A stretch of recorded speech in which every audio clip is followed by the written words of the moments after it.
Good evening. My name is Stephanie Mulkenton. I'm the Community Involvement and Volunteer Coordinator at Project Safe, and I help Tucker organize and run these presentations. And hi, I'm Tucker. I am an MSW or Master of Social Work intern at Project Safe, and I help Stephanie a lot with her prevention and education stuff. I also help a little bit with legal advocacy, but I'm really excited about this presentation series because we get to talk about a bunch of different topics related to domestic violence. And then I'm going to pass it over to Mary as well. Hi, everyone. My name is Mary Haddon. I am the youth educator and advocate at Project Safe. So I oversee our youth-focused education and outreach programs, including the Breaking Silence program that Tucker is going to talk a little bit about later on in her presentation. So we're so glad that you all could join us today. This is a super important topic, being that February is National Teen Dating Violence Awareness Month.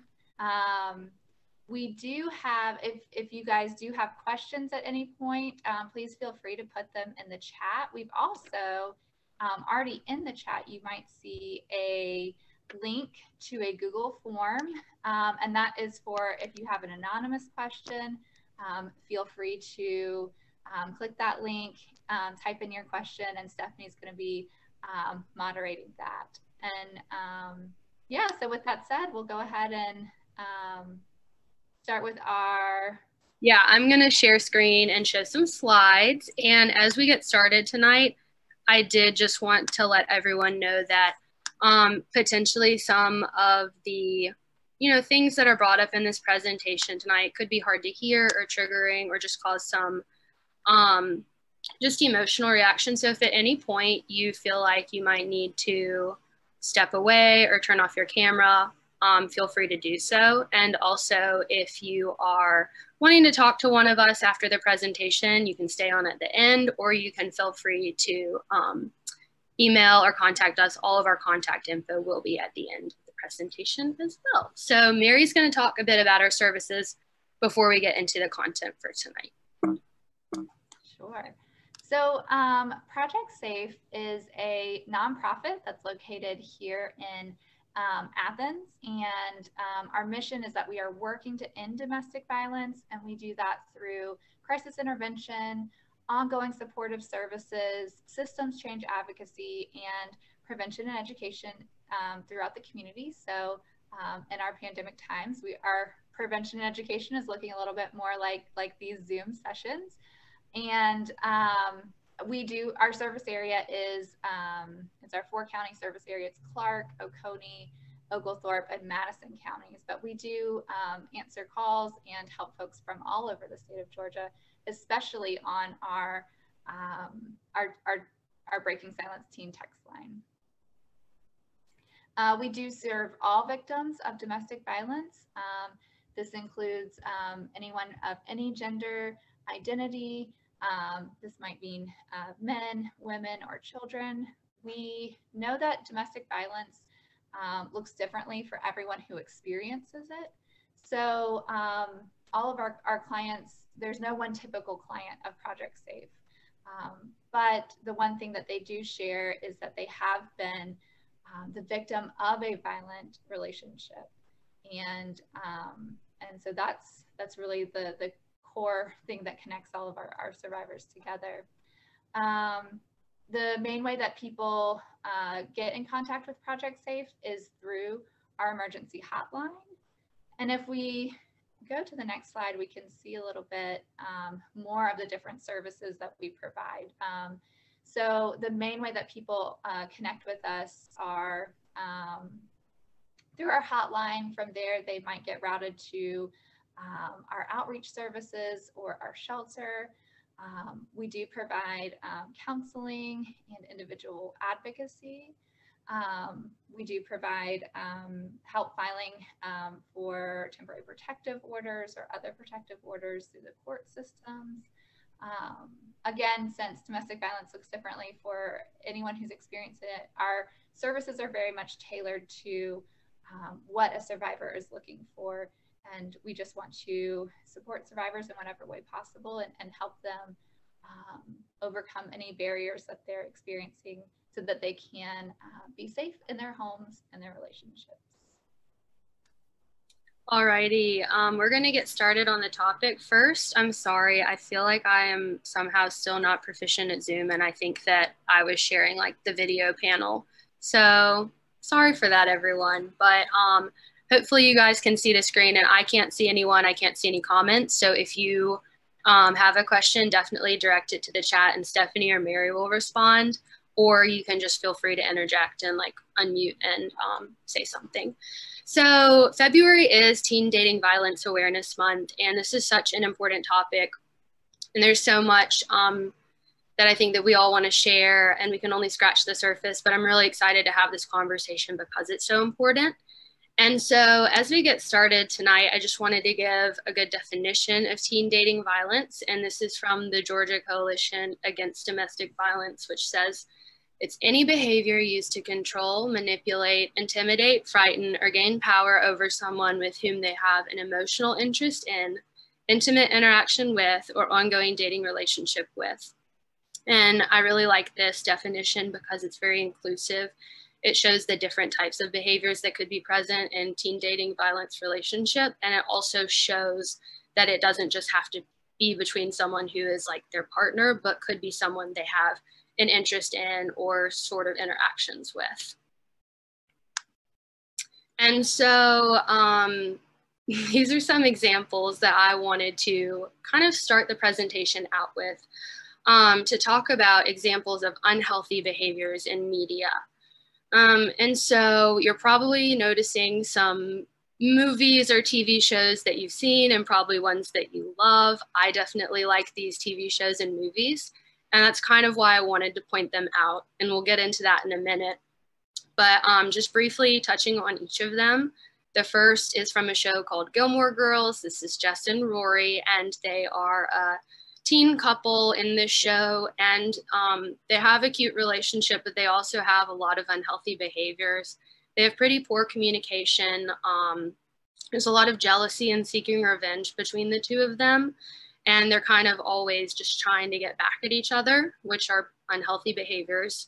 Next is Ron and Hermione from Harry Potter. If you've seen the movies or read the books, you know that they are constantly fighting and putting each other down. And a lot of people would say, you know, they're just arguing, but they are being pretty like argumentative and rude towards each other. And then they also just have a ton of unclear communication. Which is also pretty unhealthy. And then finally, Allie and Noah from the Nicholas Sparks movie, The Notebook. And there's a lot of examples of unhealthy behavior in this movie, but at the beginning, Noah even tells Allie like he'll jump off of the Ferris wheel at the fair that they're at if she doesn't agree to go on a date with him. So he's just kind of manipulative off of the start of the movie, and then he becomes really obsessive and writes a lot of letters, and then at some point I know she like slaps him, and it's supposed to be like passionate, but really it is an abusive, unhealthy behavior. And so these are some examples I found from Breaking Silence, which Mary mentioned. It is part of our teen services, and we can get into more of that as the presentation goes along. But I really wanted to point out these examples because I think they show more subtle examples of unhealthy behaviors, because it's easier to see very, very overt violent behaviors. But I think it's so important to start looking at the things that are normalized in our homes and that are just kind of staple shows and movies that we've watched over and over again, and point out where there's even unhealthy behaviors there. Because then we can kind of start having the conversation of when things are unhealthy before they escalate to become abusive or violent.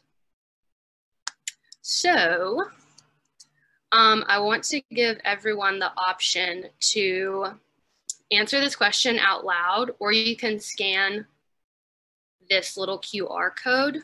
And the question is, who taught you how to be in a relationship? So I'm going to stop sharing for just a minute. And unless you didn't get the chance to scan the code, but I can put the form in the chat. But I really just wanted to ask this question as we began to kind of get everyone thinking really like, where did you learn to be in a relationship? So here's the link. And if anyone wants to share, go for it. And if not, we'll just wait for a minute and see what y'all type in the chat. It looks like Beth has raised her hand. Yes, Beth, please unmute. Go for it. Great. So immediately I just thought about like my parents and kind of like how they interact or really didn't interact. And then like, I guess like also like my grandparents is probably, I mean, I that's what I would think for me. And that's where I've noticed, well, anyway, that's a personal thing, but yeah. Well, thanks for sharing. And y'all can feel free to keep sharing. I am going to read a few that have come through the Google form. Someone said my parents. Another person said no one really. I would talk with my friends. And then another person said my parents and my aunt and my uncle. So I'll give a little bit more time if anyone wants to share. I was going to say probably all of the above, but your friends when you're younger. Yeah. You watch what your friends are doing and how they're doing it. And probably that peer pressure. Yeah. And so, again, if anyone has anything else to say, feel free to like raise your hand. But I thought that was an important question to start with because I think it helps frame the rest of this discussion, knowing that teens and young adults are learning about relationships and how to be in relationships, but it's really important to think about like where are they learning from. So just kind of food for thought and something to consider as the presentation continues. And so I'm going to. Oh, wait. Amelia has her hand raised. Oh, yeah. I don't know if she wants to share. Yes, go for it. Hey, I was just going to say, first of all, hey, how are you? For me, I mainly learned just watching my friends go through relationships, seeing what worked for them. There was a lot of what didn't work I was able to learn the most from. And then just also going through my own and getting advice from my mom and watching my sister go through her relationship and seeing the good and the bad. So a lot of experience, whether mine or others. Yeah, definitely. And I think that's such a good point. And a lot of you said this, but that it's like coming from multiple parts. So it's kind of piecing it together. And again, there's no right or wrong or definitive answer that we were looking for. It just kind of gets you thinking like, where are people picking up on what it means to be in a relationship? So just to kind of give some framework for what this is really looking like, I wanted to start with some statistics and facts as well. And just to briefly touch on each of these, that 1 in 3 young people will be in an unhealthy or abusive relationship. And 50% of young people who experience rape or physical or sexual abuse will attempt to commit suicide. Females between the ages of 16 and 24 are 3 times more likely to be abused. And then around 1.5 million high schoolers have been hit or harmed intentionally by somebody that they are involved with romantically. And I think these statistics just point out how big of an issue this is. And so some of the effects of teen dating violence are listed here. I just want to point out this is not extensive. There's definitely so many other things that could result from teen dating violence. These are just some that I picked out to highlight, like eating disorders or thoughts of suicide, struggles with alcohol, violent behavior, promiscuity. And to know that these things could be happening on their own, but also that if you are noticing them in a teen that you know, that there is a potential that it could be symptomatic of something deeper like teen dating violence. So it's just helpful to know that these could be coming from another place, potentially from a violent or abusive relationship. So I am going to share this video, and this is from a site called One Love, and we'll talk a little bit more about this resource at the end, but this is just going to be a brief highlight of healthy versus unhealthy relationships. One Love teaches the difference between healthy and unhealthy relationship behaviors because everyone can benefit from learning how to love better. 10 signs of an unhealthy relationship. If you're seeing any of these 10 unhealthy signs in your relationship, don't ignore them. Understanding these signs can help identify a toxic relationship before it becomes dangerous or abusive. Intensity. When someone expresses very extreme feelings and over-the-top behavior that feels overwhelming. Possessiveness. When someone is jealous to a point where they try to control who you spend time with and what you do. Manipulation. When someone tries to control your decisions, actions, or emotions. Isolation. When someone keeps you away from family, friends, and other people. Sabotage. When someone purposely ruins your reputation, achievements, or success. Belittling. When someone does and says things to make you feel bad about yourself. Guilting. When someone makes you feel responsible for their actions or makes you feel like it's your job to keep them happy. Volatility. When someone has a really strong, unpredictable reaction that makes you feel scared, confused, or intimidated. Deflecting responsibility. When someone repeatedly makes excuses for their unhealthy behavior. Betrayal. When someone is disloyal or acts in an intentionally dishonest way. 10 signs of a healthy relationship. A healthy relationship does not mean a perfect relationship, but we can all strive to love better by practicing these 10 healthy behaviors. Comfortable pace. When the relationship moves at a speed that feels enjoyable and comfortable for each person. Trust. Confidence that your partner won't do anything to hurt you or ruin the relationship. Honesty. You can be truthful and candid without fearing how the other person will respond. Independence. Having the space to be yourself outside of the relationship.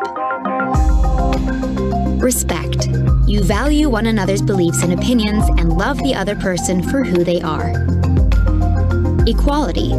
The relationship feels balanced and everyone puts the same effort into the success of the relationship. You feel like your needs, wishes, and interests are just as important as the other person's.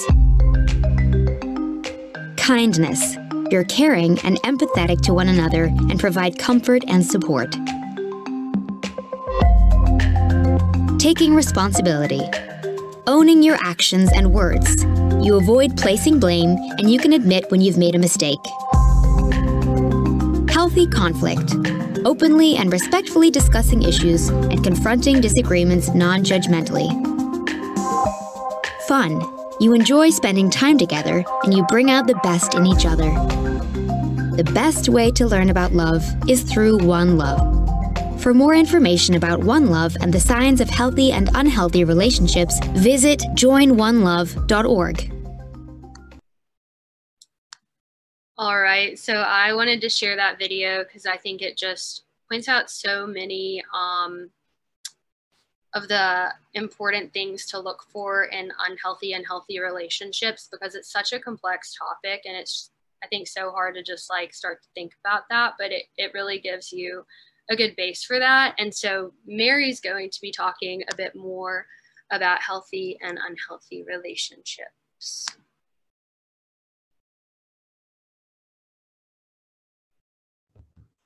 Awesome. Thank you, Tucker. I really like that video as well, because I really do believe, for relationships, they do exist on a spectrum. And so there are very fine lines between healthy and unhealthy and abusive relationships, or there can be. And so it's not only important that we're teaching young people what makes relationships unhealthy or abusive, but also what you should look for in a relationship, what will make you feel safe and supported.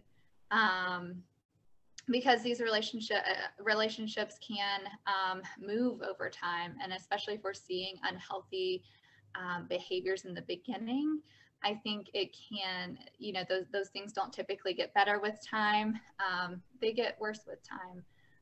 And so we want to make sure that young folks have that knowledge of, what the warning signs are, what we want to look out for, those 10 different signs, so that when they notice a new relationship, somebody is becoming controlling, they can know, this isn't going to be the relationship for me. And they know that there is going to be somebody out there who is going to respect them, is going to trust them, who is, going to respect their boundaries, and know that that's the healthy relationship to look for, and not trying to be controlled in an unhealthy or abusive relationship. And so we have just some of the common signs listed here, again, between that spectrum of healthy, unhealthy, and abusive relationships. I think it is interesting. A lot of the folks on the Zoom said that they learned about relationships from their parents, and I think parents are a wonderful place to learn about healthy relationships from, but I think especially for young folks these days, they don't always have maybe good role models to look up to, or they don't have those relationships where they can see what healthy love is looking like.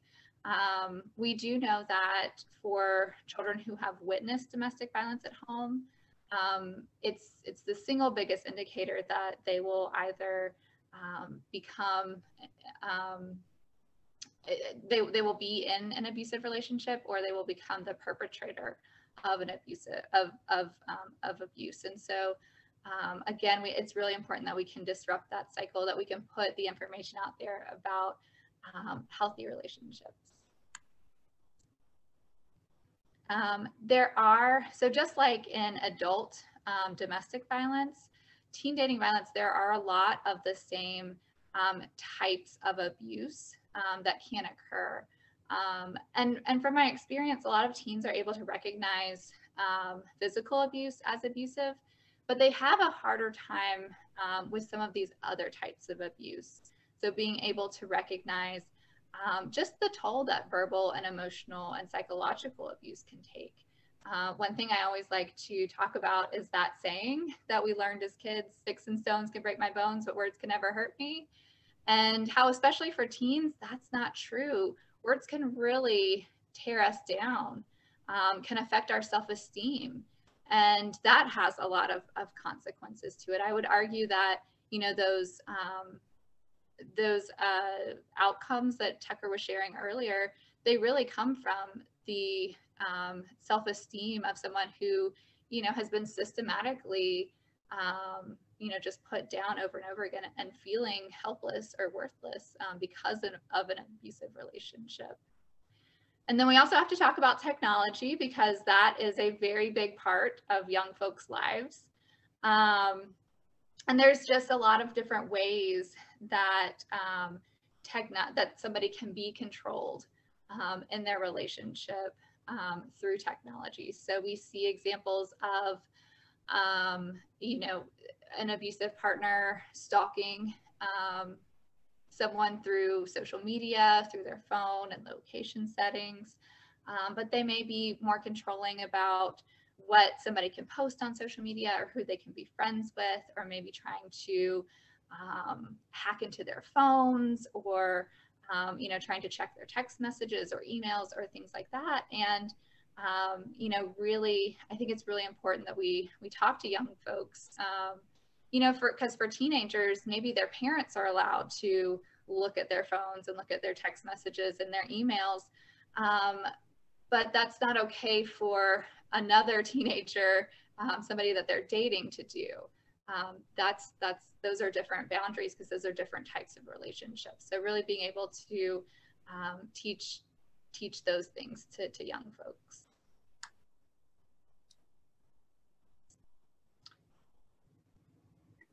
And so we also have our Teen Power and Control Wheel. So this is a tool that is used. There's one for adult domestic violence, but again, just the different ways that power and control can seep into a teenage relationship. And we also have the cycle of abuse, because again, just like with domestic violence in adults, a lot of teen relationships can follow this cycle. And so I think one thing that's really important,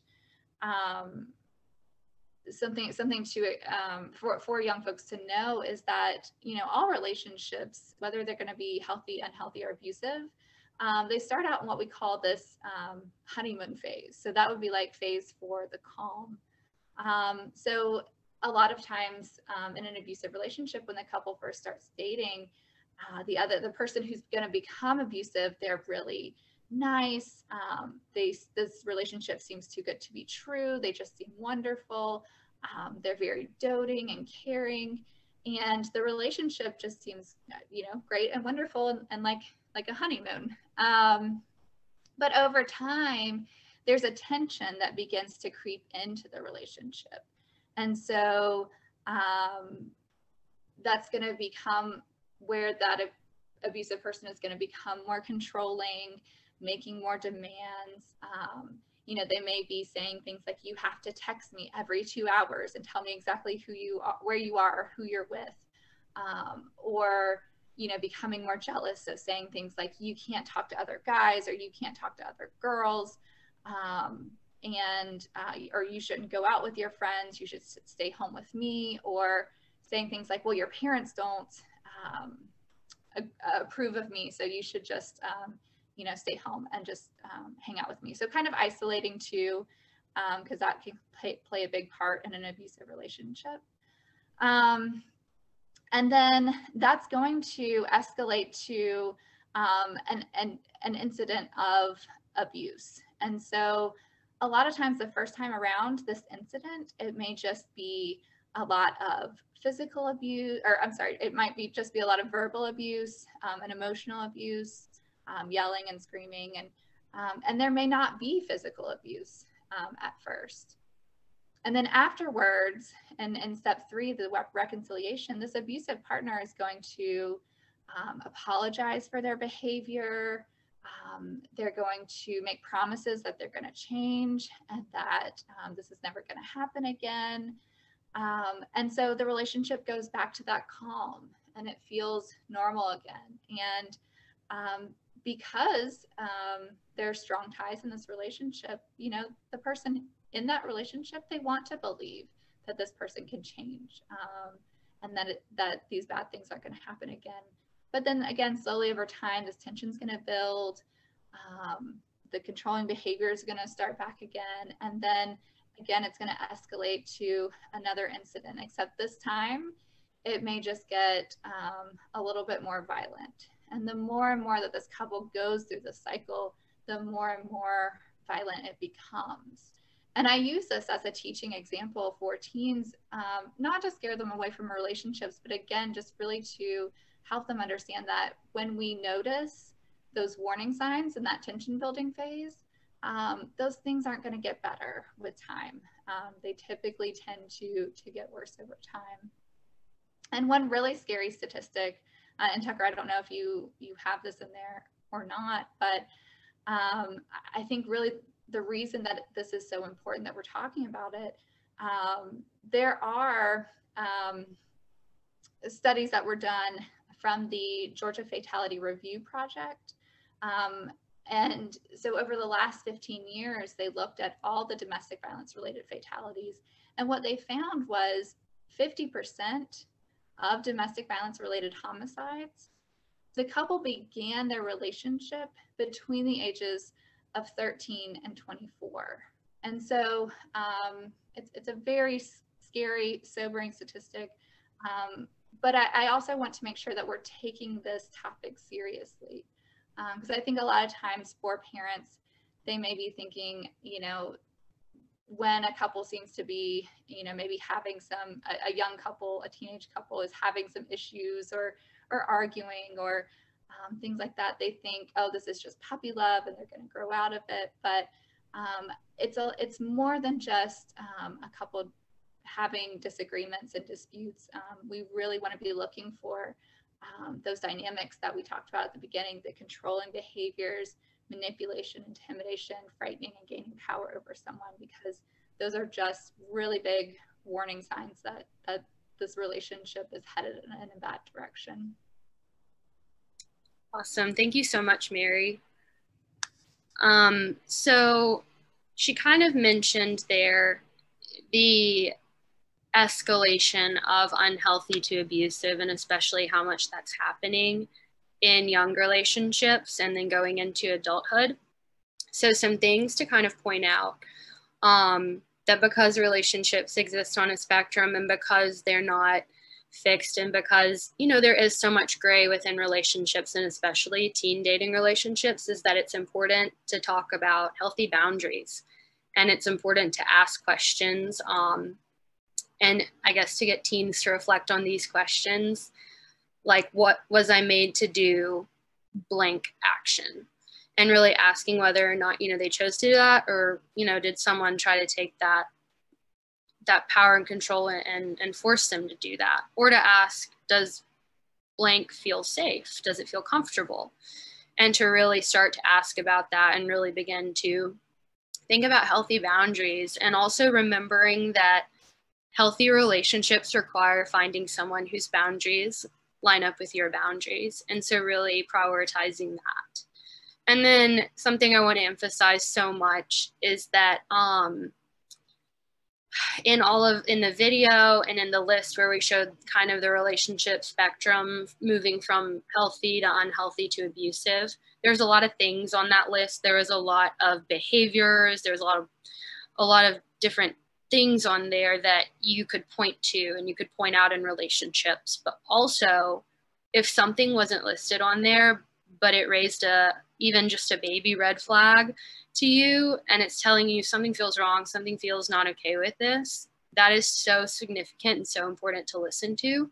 So, you know, reminding you to trust your gut and reminding a teen or a young adult to trust their gut. If something feels wrong, if something feels unhealthy, even if it wasn't on that list, it's so important to say, yeah, this doesn't feel right.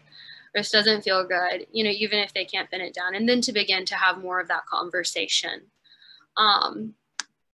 And so really this is the point where we get into, you know, what do you do to actually talk to teens who you think might be experiencing dating violence? And, you know, this isn't a perfect formulated plan. It's just some suggestions. It's just some good tips to start the process. And so the first thing is to remember, and this is true of anyone experiencing any type of intimate partner violence, is that no one will take the steps to leave until they are ready. So being forceful and telling someone like you have to break up with them might not be the best route, even though that's, you know, what you're feeling and thinking. It's helpful to let them take those steps when they're ready. But at the very same time, like Mary said, we need to be taking this seriously. So there are actions that we can take. And one of the first ones is to keep the lines of communication open. So, you know, not cutting them off because you're not pleased with their relationship, but keeping that relationship open and checking in on them, especially because they might be becoming more and more isolated, because that is something that happens in unhealthy and abusive like dating relationships. And then keep checking in on them. Even if they are not opening up to you at first, always reminding them like, hey, I'm here for you. You know, if you ever are going through anything and you want to talk, those are really important things to do, because then you are setting the stage for a trusting relationship and letting them know that they can come to you and that you have that line of communication open. And then kind of in that very same vein is that it would really be helpful to do this in a one-on-one setting versus like a group intervention, because I know anytime more than one person has come to confront me about anything, it's so much scarier than if one person comes to you, you know, out of love or out of concern and sits with you one-on-one, person to person, you know, in a really empathetic conversation. So consider these conversations more as, you know, a one-on-one approach. And then another thing is to either find resources, and I have a lot of resources to share at the end of this that I'm excited about, or, you know, find resources online or point the teen to resources if you don't know how to proceed. And like, that's the very reason why we're here. And that's, you know, what Project Safe offers, is to provide resources for help. And so if you're not positive what steps to take next, there are so many good resources, and you can always reach out to us and ask as well. And then finally, starting like in a neutral spot with a specific example that points out more of the behavior rather than the person. So not attacking their partner, but bringing up their behavior by saying, hey, I heard him say this to you, or I heard, you know, I saw this happen. How does that make you feel? And so that really opens it up in a more neutral spot for them to begin to talk versus, you know, immediately accusing that person, which could shut, you know, the conversation down or lose some trust. So that's kind of the one-on-one type of, you know, what you could actually do to get a conversation started. But I also wanted to mention more of like big picture, what can we do in our day-to-day lives to talk about teen dating violence and what we can do to help lessen it. And the first thing is media. And if unhealthy behaviors are perpetuated, talk about it. And that's why I brought up those first 3 examples. And I kind of had to pick them because like they're so popular and because I love them so much, because if we're normalizing those things and those unhealthy behaviors, then we might normalize them, like Mary said, and just dismiss them as a teen relationship or as puppy love, when really they are unhealthy behaviors that could become and escalate to a very violent or abusive place. So my suggestion here is that, you know, if you're watching a movie with people, or if you're listening to a song and something comes up that isn't okay, rather than passing over, you know, maybe saying like, oh, that was not okay, or just calling it out in some way to disrupt it, and not disrupt it in like a chaotic or mean way, but just to kind of, you know, put a break in that and kind of point out that it's not normal and it's not okay. And even honestly doing this with yourself. I know I watch a lot of like TV and movies and notice when things aren't good and just kind of acknowledge to myself like, oh, that wasn't okay. Like that was pretty unhealthy. And even that helps to stop normalizing things that I think are easy to just let slide because they're not so overtly abusive or violent. And the next thing is the whole elementary school concept of if he's mean to you, it means he likes you. And I think this is important for 2 really big reasons. The first being that, you know, and it could be happening either way, but I think normally it's, you know, the boy being mean to the girl and an adult saying to the girl, oh, he just likes you. But really, that is at a young age telling girls that, you know, it's okay for you to tolerate this bad behavior because he likes you. And I don't think that we understand how much that can stick with us. And it really can stick with us throughout our lives. And so I think it's important to say, you know, to point out that even kids can take responsibility for their actions if they are being mean to one another. And then on the second note that, you know, kids they can use their words, they can express their feelings, they can say how they're feeling, and really pointing out that they can even start to take responsibility for that and own up to their poor choices of actions or words that are harmful to one another. And even then you're kind of breaking and disrupting that cycle of just letting it slide. And you're actually pointing out, you know, a bad behavior that could potentially escalate into teen dating violence or domestic abuse. Another is offering consent on all levels. So I know we have the conversation of consent a lot, especially with teens and young adults when it relates to stuff like kissing or sex. But I think even you have to talk about it with kids about, you know, is it okay if I hug you right now? And then you're asking them for their consent then, and giving them that choice in that moment. And then again, same with the media, kindly offering alternatives in conversations. So kind of like with the movies, offering, you know, a kind alternative to maybe what someone is saying, if it's appropriate to bring up that, hey, like, I don't know that that's right, and kind of disrupting that kindly so that you can gear the conversation in another way. And then finally, just wanted to point out that passion is okay and it's great in relationships, but it has to be passion that feels safe, not something that feels harmful or scary. So I'm going to stop sharing at this point, and we wanted to leave time, and I am going to share. I have a few slides left that will pop up at the end with resources. But I just wanted to open it up and see if people had questions or comments, just any reflections at all from tonight. Yeah? Do you have one? Well, I don't have a question. I just, observation. It's just really good information that y'all put together. And, you know, information that I just think so many people need to hear. So I'm sitting here thinking, okay, we need to let our youth group hear this, and we need to, you know, get y'all to talk to them. But it's really good information.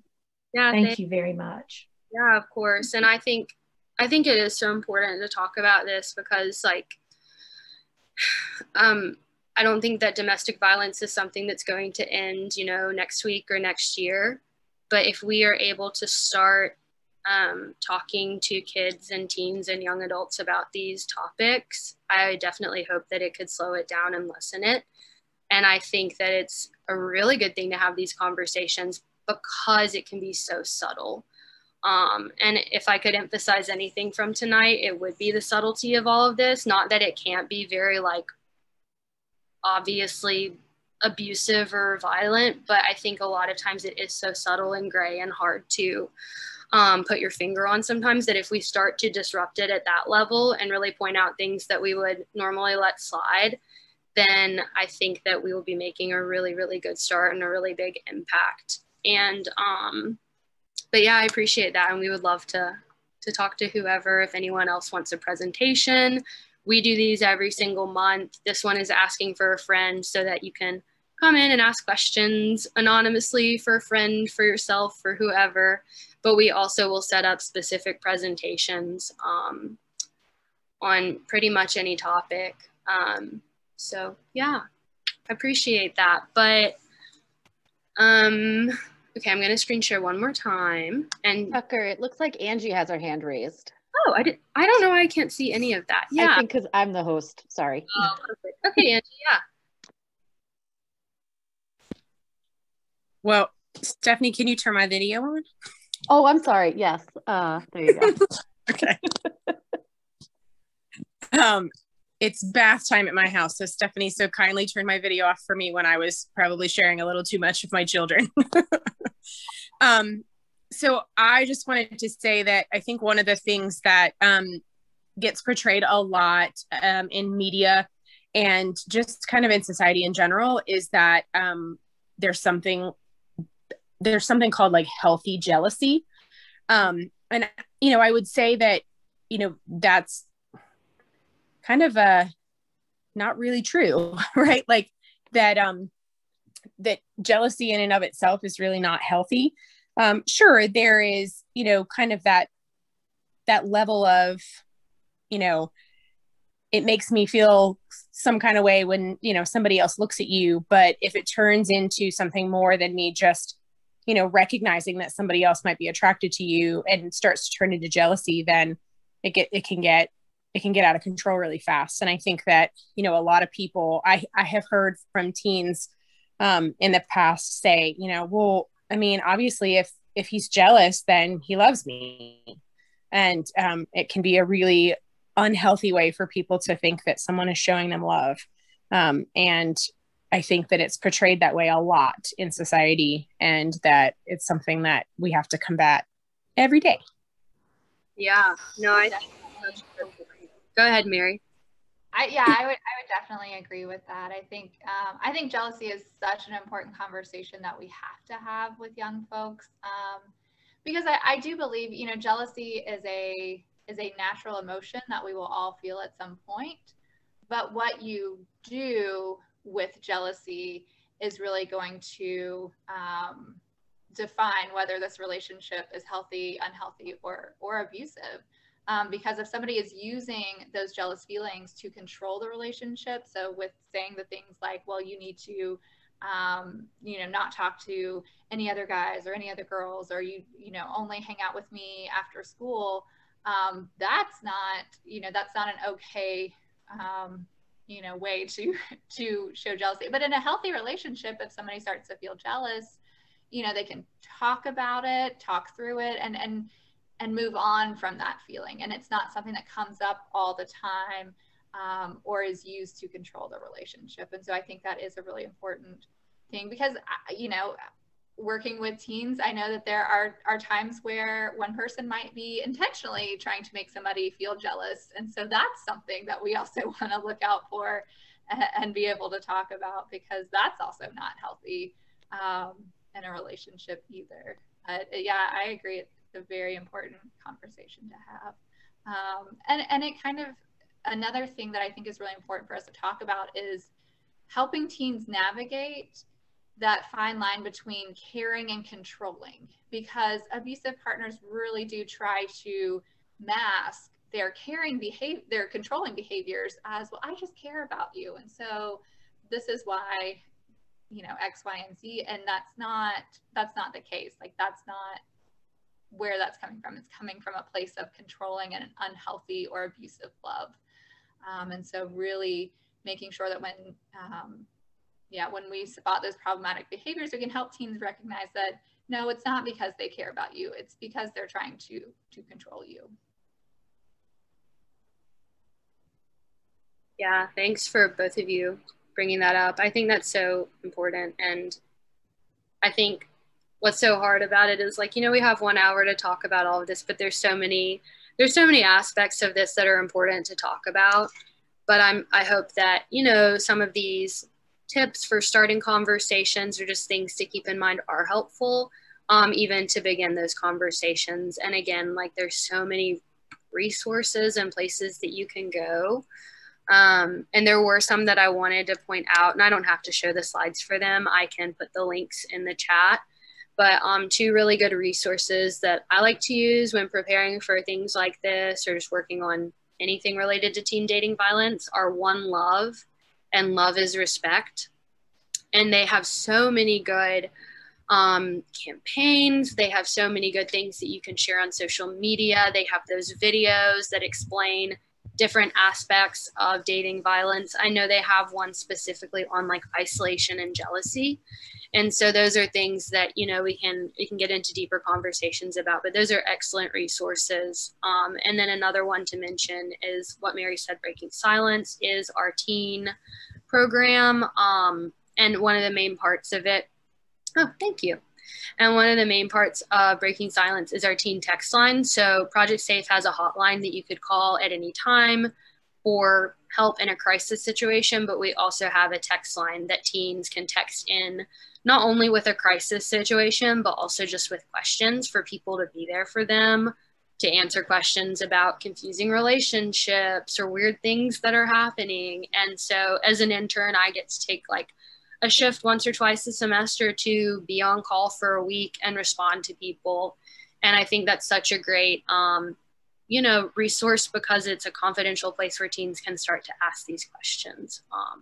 So those are just 3 resources. And I do have 2 handouts that Mary provided, and I'm going to put them in the chat, and you should be able to download them. If for some reason that doesn't work, we can just make sure to email them to you or post them on our social media so that you can get them. But they are way more involved than even what we talked about tonight. So they have even more tips and more conversation starters and things to consider. So yeah, but I want to thank everyone for being here tonight. And I just want to open it up one last time to questions or comments. And if not, we'll go ahead and wrap everything up.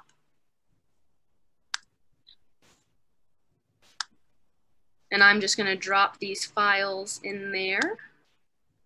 And we can email everyone these files as well, because you all registered. So we definitely have your email, and I can send them out. I was hoping. Yeah. Okay. So they should be in there now. But I really appreciate you all taking the time to be here and for caring so much about teens and young adults to want to start these conversations. So if you're interested in another presentation, please reach out. And yeah, Steph, were you about to say something? Angie just raised her hand again. Yeah. I was going to just interject, but I didn't want to interrupt you. I was wondering what, if you have a list of the topics for future months, in case we know of anyone who might be interested in checking them out, like my 14-year-old. Yeah, definitely. So with asking for and if you could share those series, we have monthly presentations going on. They're supposed to correlate with what that like awareness is that month. Last month was stalking, because January is Stalking Awareness Month. This is Teen Dating Violence Awareness Month. Next month we'll be talking about the intersection of women's history and women's issues and domestic violence. And our director, Joan, will be talking. So it's just going to be a great presentation.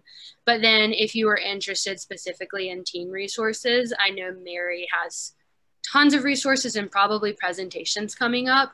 And we can email you the list of whenever all of those are happening. And we can definitely also put you in touch with our social media, because we are incredibly active on there, and there's constantly stuff going up about what Project Safe has going on, or, you know, virtually, or, you know, what our needs are for shelter. So it's awesome to follow our social media to stay in touch with what's going on. Mary, are there any upcoming presentations soon for Breaking Silence?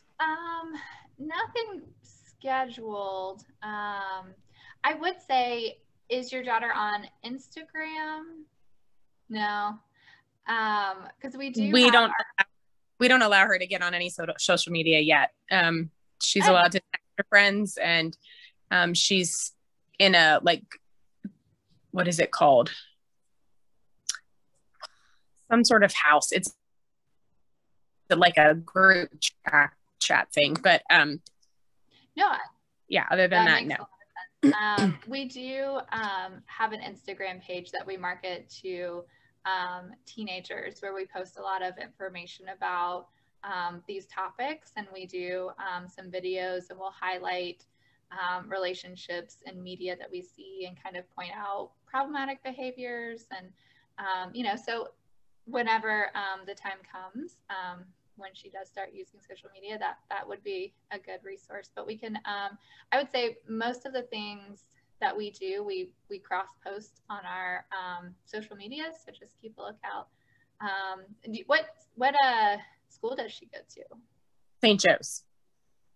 Okay. And we are doing some programs, but in the public schools right now.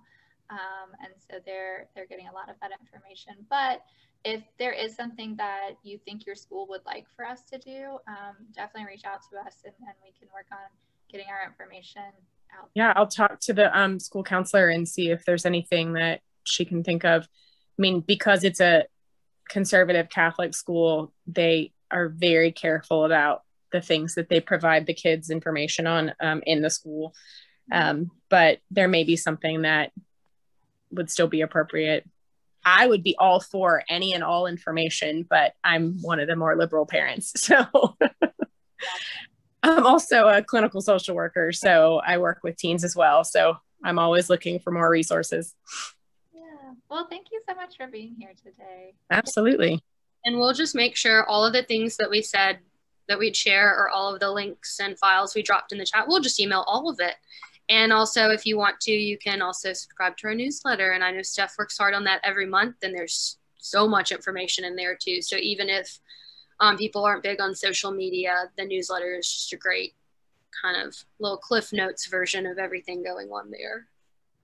So yeah, well, we're reaching 7:30 pretty closely. So I don't want to go past an hour, but I do want to thank everyone for being here, and for Mary and Steph for your support in this. But yeah, thanks so much, everyone. We're so glad to have you guys here. Thanks for being so engaging and answering questions, and yeah, being so interested in this topic.